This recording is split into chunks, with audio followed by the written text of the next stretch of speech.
বাজার থেকে নিয়ে আসছি, দেখো একদম নরম তুকতুকে ঢেঁড়স। কি বানিয়ে নেবো বলো তো? ভাপা। কি দিয়ে বানাবো? সাথে আছে চিংড়ি। চিংড়ি দিয়ে দিই। চলো প্রথমে ঢেঁড়সগুলোকে ভালো করে ধুয়ে কেটে বেছে নিই, তারপর দেখাচ্ছি। আর এখানে উপকরণটা দেখে নাও। কাজু, পোস্ত, সর্ষে, মগজদানা, কাঁচা লঙ্কা আর টক দইটা নিয়ে নিয়েছি পরিমাণ মতো। এটা আমি পুরোটা মিক্সি করে নেব। চলো প্রথমে ঢেঁড়সটা কেটে নিই, দেখাচ্ছি। ঢেঁড়সগুলো আগে ধুয়ে নেবো। দেখো ঢেঁড়সগুলো এইভাবে সব কেটে নেব, মিক্সির মধ্যে দিয়ে দিলাম।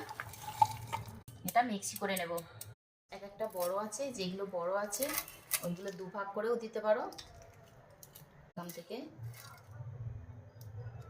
এই দুফালি করেও দিতে পারো। যে দিয়ে দিলাম প্রথমে, চিংড়িগুলো ধুয়ে নিয়ে এসেছি, পুরোটা দিয়ে দিলাম।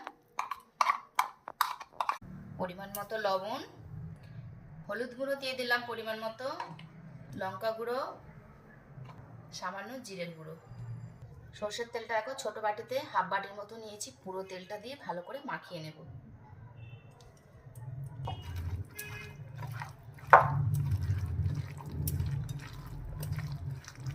মধ্যে ঢেলে 10 মিনিটের মতো ঢাকা দিয়ে রাখতে হবে, তারপর ভাপাতে দেব। লঙ্কা গুঁড়োটা আমি দিলাম, আমি একটু ঝাল ঝাল খাবো বলে। অনেকে দিতেও পারো নাও পারো, যেহেতু কাঁচা লঙ্কা দেওয়া আছে। 10 মিনিট পরে ভাপাতে দেব। দেখো আমি জলটা বসিয়ে দিয়েছি, পুরো ফুটে যাবে তারপর বসিয়ে। জলটা পুরো ফুটছে, এবার আমি টিফিনটা ওর মধ্যে বসিয়ে দিলাম। আর ঢ্যাঁড়সটা কিন্তু একদম নরম, দেখলে না পুরো নরম ঢ্যাঁড়স। দেখো খুলছি ঢাকনাটা। ও দারুণ লাগছে না?